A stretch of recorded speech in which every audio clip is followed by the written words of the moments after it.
Richard James Edwards era el guitarrista y letrista de la banda galesa de rock Manic Street Preachers. Edwards está desaparecido desde 1995.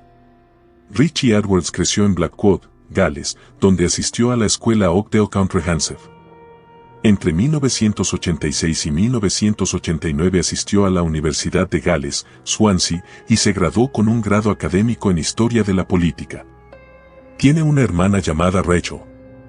Inicialmente, Edwards llevaba a Manic Street Preachers a los recitales, pero pronto fue aceptado como portavoz y cuarto miembro. En un principio Richie mostraba poco talento musical, su verdadera contribución a la banda era en las letras y el diseño. Era junto al bajista Necky Wire, el letrista principal. Se ha dicho que Richie ha escrito aproximadamente el 70% de las letras en The Holy Bible, tercer álbum de la banda. Ambos están acreditados en todas las canciones escritas antes de la desaparición de Edwards, recibiendo este último los créditos en 3 temas del álbum Everything Must Go, de 1996, otros 2 junto a Wire.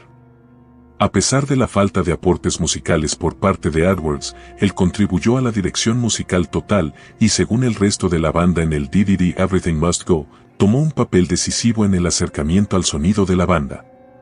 Es posible que si Richie no hubiese desaparecido, el álbum que siguiera a The Holy Bible habría sido completamente distinto al melódico y accesible Everything Must Go, habiendo expresado un deseo de crear un álbum conceptual descrito como Pantera conoce Screamadelica. Sin embargo, James Dean Bradfield expresó sus dudas acerca de la creación de un álbum como ese. En 1991 adquirió notoriedad luego de una discusión con el periodista inglés Steve Lamacq de la NME, quien cuestionó la autenticidad de la banda y sus valores, tan agudo para asegurar que la ética punk no era abusada, luego de un recital. Edwards le respondió tallando en su antebrazo las palabras "for real" con una hoja de afeitar que llevaba. La herida requirió hospitalización y 17 puntos de sutura. Edwards sufrió severos ataques de depresión a lo largo de su vida, y era abierto sobre ello en las entrevistas. Si estás desesperadamente deprimido como yo lo estaba, entonces disfrazarse es simplemente la última salida. Cuando era niño solamente quería hacerme notar. Nada podía entusiasmarme excepto la atención, por eso me disfrazaba lo más que podía. La atrocidad y el aburrimiento van de la mano. Llega un punto donde no puedes actuar más como un ser humano, no puedes levantarte de tu cama, no puedes hacerte una taza de café sin algo malo sucediéndote o que tu cuerpo esté demasiado débil para caminar.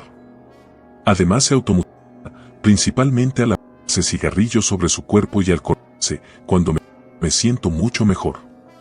Todas las pequeñas cosas que pudieron haber estado fastidiándome repentinamente parecen tan triviales porque me estoy concentrando en el dolor. No soy una persona que pueda chillar y gritar, por eso este es mi único escape. Todo está hecho lógicamente. Sus problemas con la alimentación y el alcohol fueron bien documentados. Estaba, según Necky Wire, al borde de la anorexia cuando estaba en las peores condiciones. Luego del lanzamiento del tercer álbum de la banda, The Holy Bible, se registró en el hospital psiquiátrico The Priory, faltando en algunos de los trabajos promocionales del álbum y obligando a la banda a aparecer como un trío en el Reading Festival. Al salir de The Priory, los Manic Street Preachers, de vuelta con sus 4 miembros, hicieron un tour por Europa con Swadi Therapy. La última aparición de Edwards con la banda fue en el London Astoria, el 21 de diciembre de 1994. El recital terminó con la banda rompiendo su equipo y dañando el sistema de iluminación, provocado por la reacción violenta de Richie, que rompió su guitarra cerca del final de You Love Us. El 31 de enero Richie junto a su compañero de banda James Dean Bradfield se registran en el Hotel London Embassy para al día siguiente viajar a los Estados Unidos para una promoción y una posterior serie de conciertos. Ese mismo día ambos acuerdan en salir por la noche a recorrer los bares de la zona, pero más tarde Richie le dice a James que prefiere quedarse en su habitación a descansar. Es la última vez que se tiene contacto con Richie. A la mañana siguiente, el miércoles, 1 de febrero, James espera a Richie con el equipaje armado en la recepción del hotel. Richie era un desastre de hábitos y conductas, por eso no había esperado verlo en el desayuno, pero era muy disciplinado en todo lo que se refería a los horarios y citas relacionados con la banda. Llamó entonces la atención de James que no bajara a la hora que habían acordado. Subió hasta el quinto piso y golpeó la puerta 516, que era donde Richie estaba alojado, pero no hubo respuesta. Ya más preocupado y sospechando que algo le había pasado, le pidió ayuda a uno de los trabajadores del hotel para abrir la puerta con una llave maestra. No había rastro de Richie, solo algunos diarios, su maleta cerrada con toda su ropa dentro, unas cuantas citas literarias, un frasco con pastillas de Prozac y una nota que decía "te amo". Poco después se supo que la noche anterior Richie llamó a su madre para decirle que no tenía muchas ganas de viajar a Estados Unidos. Ese mismo día NetWire contacta a diferentes hoteles para tratar de encontrarlo. Las 2 semanas anteriores a su desaparición, Richie retiró 200 libras por día de su cuenta bancaria, que totalizaban 2.800 libras hasta el 1 de febrero. Salió del Hotel London Embassy a las 7 de la mañana y se ha probado que después condujo hasta su departamento en Cardiff, Gales. En las 2 semanas que siguieron, fue aparentemente avistado en la oficina de pasaportes y la estación de autobuses de Newport. El 7 de febrero, un taxista de Newport supuestamente recogió a Richie del Keynes Hotel en Newport y lo condujo hacia los valles, incluyendo Blackwood, lugar de origen de Edwards. El pasajero se bajó del taxi en la estación de servicio Savern View y pagó la tarifa de 68 libras en efectivo. El 14 de febrero el Vauxhall Cavalier de Richie recibió una multa en la estación de servicio Savern View y el 17 de ese mes el auto fue denunciado como abandonado. La policía descubrió la batería descargada, con la evidencia de que había sido usado. Desde entonces Edwards ha sido supuestamente visto en una feria en Goa, India y en las islas de Fuerteventura y Lanzarote. Ha habido otras observaciones alegadas de Richie James, especialmente en los años que siguieron a su desaparición. No obstante, ninguna de esas ha sido probada como concluyente y ninguna ha sido confirmada por los investigadores. Patricia Spencer y Kamala Hobley eran 2 adolescentes estadounidenses que desaparecieron en la tarde-noche de Halloween de 1969 en Oscoda, Michigan. Ese día, presumiblemente, habían faltado juntas a clase, ya que ambas habían sido vistas paseando en compañía de la otra poco antes. Las jóvenes tenían 16 y 15 años, respectivamente, y no se consideraban amigas en el momento de su desaparición. Sus cuerpos nunca fueron recuperados, aunque las autoridades creen que llegó a tratarse de uno. Patricia Patty Spencer tenía 16 años en el momento de su desaparición y había nacido el 10 de enero de 1953. Se calcula que medía 1,70 metros y pesaba 75 kilos. Tenía los ojos azules, el pelo rubio acastañado y usaba gafas, aunque no las llevaba aquel 31 de octubre. La última vez que se la vio llevaba un jersey marrón con una falda a juego y un par de zapatos de tacón. También llevaba una chaqueta con un diseño de cuadros grises y verdes y un collar decorado con un símbolo de la paz. Tenía al menos una cicatriz conocida, debida al ataque de un perro en una de sus piernas. Pamela Sue Pam Hobley tenía 15 años y nació el 24 de mayo de 1954. Tenía el pelo y los ojos castaños, medía 1,63 o 1,65 metros y pesaba 80 kilogramos. Tenía marcas distintivas, concretamente 2 cicatrices, una cerca de la nariz y otra junto a la boca, aunque algunas fuentes afirman que esta última era una marca de nacimiento. Hobley llevaba un abrigo blanco de imitación de piel con ribetes marrones, una falda a cuadros, una camisa de un color no especificado, zapatos de tacón alto y calcetines blancos. Se sabe que Hobley había participado en actividades que su familia no aprobaba. También circularon rumores de que, junto con Spencer, podría haber experimentado con y alcohol. Al parecer, Hobley había aceptado una propuesta de matrimonio antes de su desaparición. Hobley dijo a su madre y a sus 3 hermanas que pensaba volver a casa después de asistir al partido de fútbol de su instituto y a una fiesta de Halloween. Cuando se ausentó después de que su familia volviera de pedir caramelos, su prometido informó a su madre de que no había llegado a la fiesta. La madre de Hobley llamó entonces a otros padres y se enteró de que Spencer tampoco había llegado a la fiesta. Finalmente, su ausencia se convirtió en una investigación de persona desaparecida y la policía solicitó información a la comunidad para que le ayudara a descubrir su paradero. Durante la primera semana de la investigación se especuló con la posibilidad de que fueran fugitivas con la intención de viajar a Flint, Michigan. La hermana de Hobley, Mary Bureau, expresó sus dudas de que se tratara de un caso de tal naturaleza, citando los acontecimientos positivos que habían tenido lugar en el tiempo anterior a la desaparición de las chicas. Según los informes, ambas estaban cerca de sus familias y no llevaron sus bolsos, documentos de identidad ni ropa extra cuando se marcharon, lo que indica que no desaparecieron voluntariamente. Según los primeros informes, las chicas fueron vistas por última vez alejándose juntas del instituto de Oscoda. Sin embargo, un testigo declaró más tarde que las recogió mientras caminaban por River Road y las dejó en el centro de Oscoda. Los investigadores sospechan que las chicas siguieron haciendo autostop y fueron por 2 o más asaltantes y finalmente asesinadas, aunque se descubrieron muy pocas pistas, lo que dio lugar a un caso sin resolver. Se ha barajado la posibilidad de una relación con el asesinato de niños no identificado del condado de Oakland, aunque parece poco probable. La familia de Hobley ofreció una recompensa de $1,000 por cualquier información que permitiera localizar a Pamela o poner bajo custodia policial a cualquier posible asesino. En 1985, se dijo a la policía que las dos habían sido asesinadas por 2 hombres de la zona y enterradas cerca de un granero, conocido por ser un lugar popular para fiestas de adolescentes.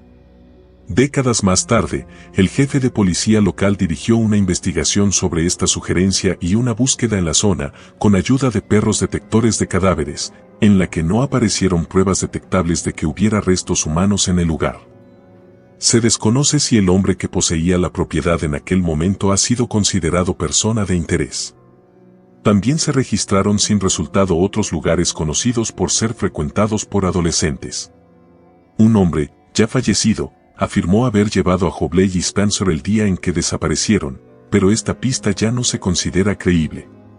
Más tarde, otra persona dijo a la policía que había llevado a las chicas a una gasolinera no muy lejos de donde se las vio por última vez. Afirmó que había sido interrogado en el pasado sobre este asunto, pero nunca se registró para futuras investigaciones y ahora se cree que fue la última vez que se vio a ambas personas. James Anthony Sullivan, conocido como James Sullivan, fue un cantante, compositor y guitarrista estadounidense que publicó 2 álbumes antes de desaparecer sin dejar rastro en Nuevo México.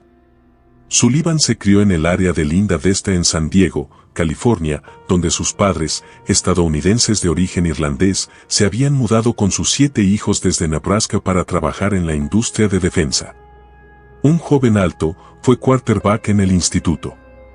Según las notas autoescritas en su primer LP, creció en un proyecto de alojamiento del gobierno con un montón de otros oquies y arquíes y decidido a tocar música después de escuchar grupos locales de blues.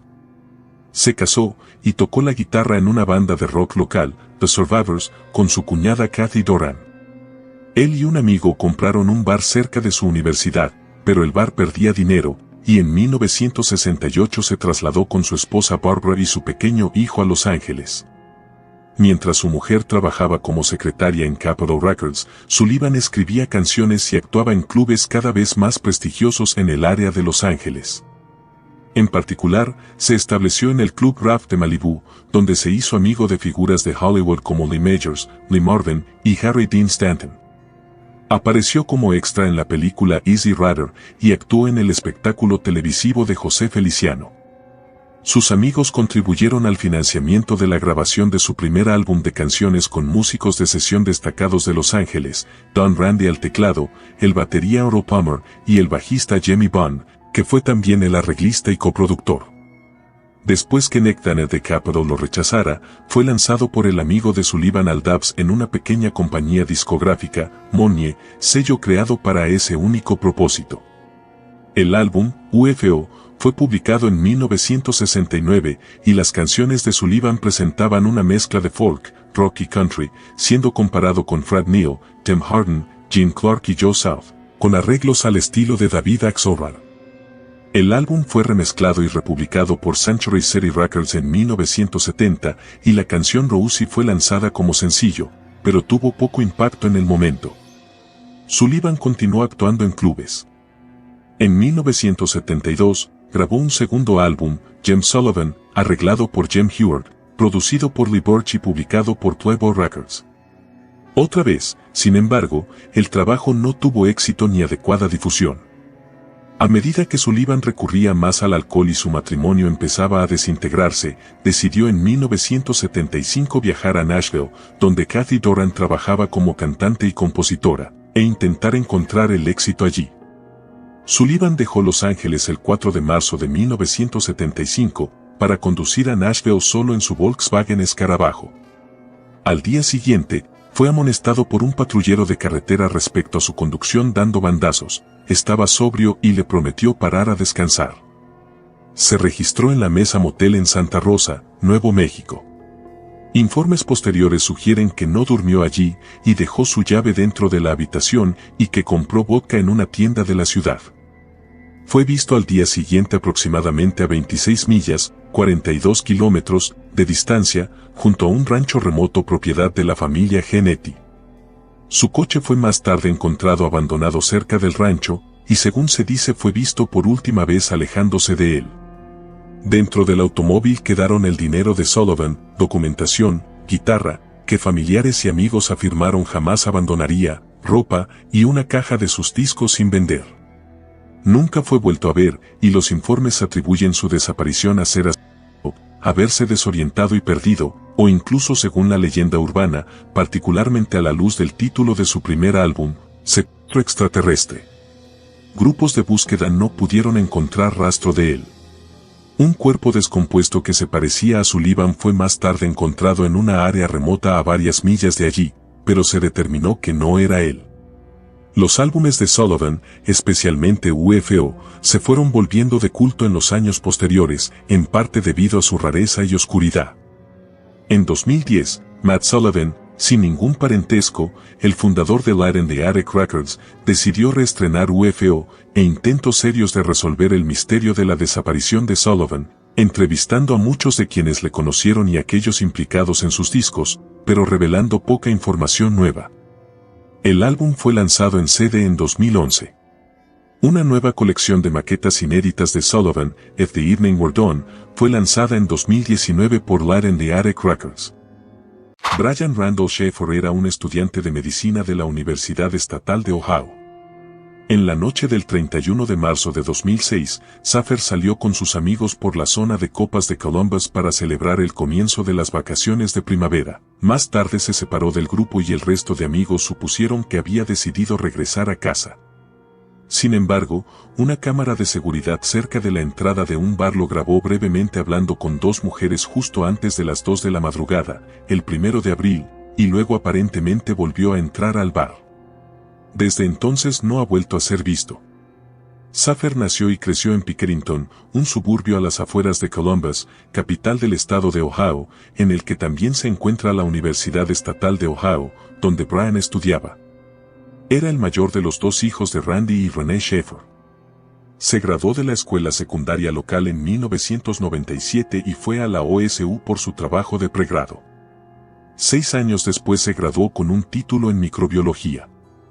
Después de eso, comenzó sus estudios en la Facultad de Medicina de la Universidad Estatal de Ohio en 2004. Durante su segundo año allí, en marzo de 2006, su madre Renee murió de mielodisplasia. Sus amigos comentaban que aunque parecía estar manejándolo bien, su muerte fue difícil para él. Renee no era la única mujer importante en la vida de Brian. Se había involucrado sentimentalmente con una compañera de medicina de segundo año, Alexis Wagner. Ella, junto con sus familias y amigos, creía que Brian probablemente le propondría matrimonio más tarde ese año, probablemente en un viaje a Miami que la pareja había planeado para las vacaciones de primavera a principios de abril.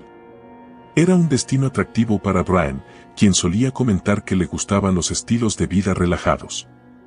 Aunque mantenía su vocación por terminar la carrera médica, su verdadera ambición, declaraban sus amigos, era comenzar una banda de música al estilo de Jimmy Buffett. El viernes 31 de marzo de 2006, Brian terminaba sus clases del semestre en la universidad, dando paso a su periodo de vacaciones de primavera. Brian celebró la ocasión junto a su padre, Randy Schaefer, saliendo juntos a cenar esa noche. Su padre notó que su hijo parecía cansado de haber pasado toda la noche a principios de la semana abarrotando para algunos exámenes importantes. No creía que Brian debiera salir con un amigo, William Clint Florence, más tarde esa noche como planeaba hacerlo, pero no expresó sus reservas a su hijo. A las 9 de la noche, Brian quedó con Florence en el Ugly Tuna, un bar de copas en el complejo South Campus Gateway en High Street. Una hora después, Brian llamó a su novia, que había regresado a su casa en Toledo, Ohio, para visitar a su familia antes de que ella y Brian se fueran a pasar las vacaciones en Miami. Él y Florence fueron a distintos bares, visitando varios establecimientos para dirigirse, finalmente, a la Arena District, un vecindario de la ciudad, donde había más bares. Después de la medianoche, los dos se encontraron con Meredith Reed, una amiga de Florence, en The Short North. Fue ella quien les llevó al punto de partida, al Ugly Tuna, y se unió a ellos en la salida nocturna. Mientras los tres estaban allí, Brian se separó de sus compañeros. Florence y Reed habían estado tratando de encontrarlo, llamándolo repetidamente. La pareja de amigos decidió finalmente marcharse, junto con el resto de clientes, a las 2 de la madrugada, en el momento del cierre del bar, si bien esperaron en la salida a Brian. Cuando vieron que no estaba entre la multitud que partía, asumieron que había regresado a su casa sin avisarles. Tanto su novia como su padre trataron de llamar a Brian más tarde ese fin de semana, pero no respondía a las llamadas. El lunes por la mañana perdió el vuelo a Miami que él y Buck Goner habían programado mucho antes. Luego fue reportado como desaparecido a la policía de Columbus. La policía comenzó a buscar a Brian en el Ugly Tuna, el bar donde lo habían visto por última vez. Dado que el área en torno al South Campus Gateway estaba algo arruinada, con una alta tasa de criminalidad, el bar había instalado cámaras de seguridad. Revisaron las grabaciones, en las que se podía ver a Brian, Florence y Reed subir por una escalera mecánica a la entrada principal del bar a la 1:15 de la madrugada.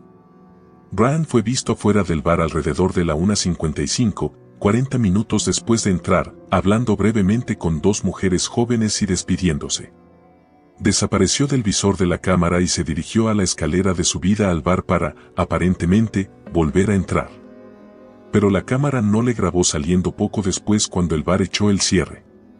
Los investigadores se dieron cuenta de que era posible que pudiera haberse cambiado de ropa en el bar o ponerse una gorra y, con la cabeza agachada, burlar la cámara y ocultar su rostro. Los investigadores pensaron que podía haber salido por otra puerta del establecimiento. Sin embargo, esa puerta era de uso exclusivo del servicio, no utilizada por el público, salvo caso de emergencias. La zona a la que daba la salida daba entonces a un lugar en construcción por el que los oficiales pensaban que era difícil caminar en un estado normal, no decir en un estado de embriaguez tras salir de una noche de copas. Dado que Columbus tiene la mayoría de las cámaras de seguridad de cualquier ciudad de Ohio, más que Cleveland, Cincinnati y Toledo juntas, los oficiales comprobaron las imágenes de otros bares para ver si estas cámaras podían explicar cómo Brian había dejado el bar de copas. Sin embargo, las imágenes de las cámaras en otros 3 bares cercanos no mostraron rastros de Brian. La búsqueda comenzó a extenderse desde el Ugly Tuna, con oficiales, a veces acompañados por perros policía, que miraban de cerca la calle, inspeccionaban los contenedores de basura y preguntaban a los residentes si lo habían visto. Cartulinas y páginas con la imagen de Brian fueron expuestas por la ciudad, aduciendo como señal de identidad un tatuaje en la parte superior del brazo derecho del icono del sencillo Alive, de la banda Pearl Jam, de la que era seguidor. La policía incluso persuadió a la ciudad para que los dejara entrar al sistema de alcantarillado y buscar allí. No se descubrió información útil. En el apartamento de Brian, en Kenya Avenue, su vehículo todavía estaba estacionado afuera. Y en el interior del piso, nada parecía estar mal. Después de buscar a kilómetros de distancia del bar en todas las direcciones, la policía comenzó a considerar otras posibilidades además de un accidente o un juego sucio. Como su madre había muerto recientemente, se especuló que se había ido temporalmente a llorar en soledad. Sin embargo, su desaparición resultó permanente. No aparecieron razones evidentes para que desapareciera voluntariamente. A los que habían visto a Brian esa noche, incluido su padre, se les pidió que realizaran pruebas de detección de mentiras. Reed y Randy Sheffer pasaron los suyos, al igual que todos los demás, mientras que Florence se negó.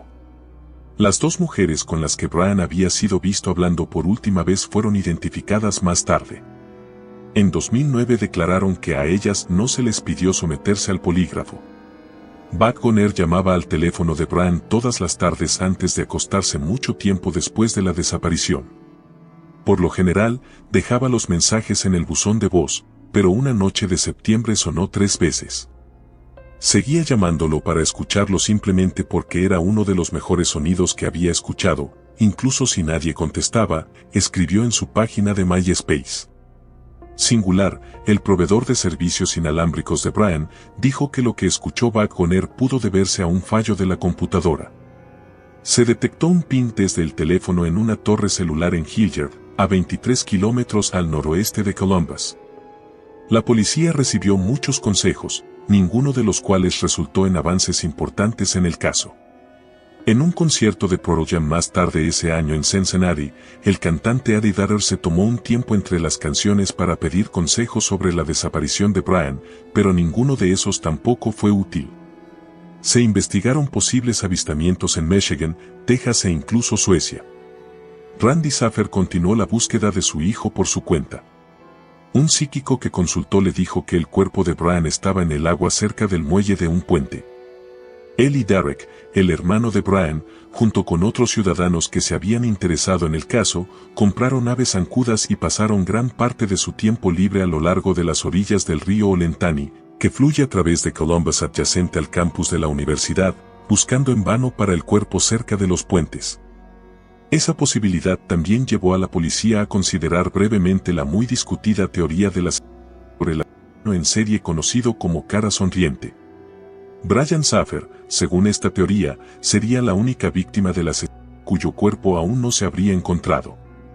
La policía de Columbus finalmente rechazó cualquier conexión con el presunto asesino en el caso de Brian, siguiendo el ejemplo de la mayoría de las agencias de aplicación de la ley, incluido el FBI, que lo investigaron. En septiembre de 2008, durante una fuerte tormenta de viento en el centro de Ohio, Randy Schaefer, que se encontraba en el patio de su casa en Baltimore, falleció a causa de una rama que se desprendió por la fuerza del viento y lo golpeó fatalmente. Los vecinos encontraron su cuerpo a la mañana siguiente y llamaron a la policía. Después de que su obituario se publicara en línea, se publicó un apartado de condolencias. Una de las firmas en él decía a papá, con amor, Brian, procedente de las Islas Vírgenes de los Estados Unidos. Esto sugirió que Brian podría haber dejado Columbus para una nueva vida en otro lugar.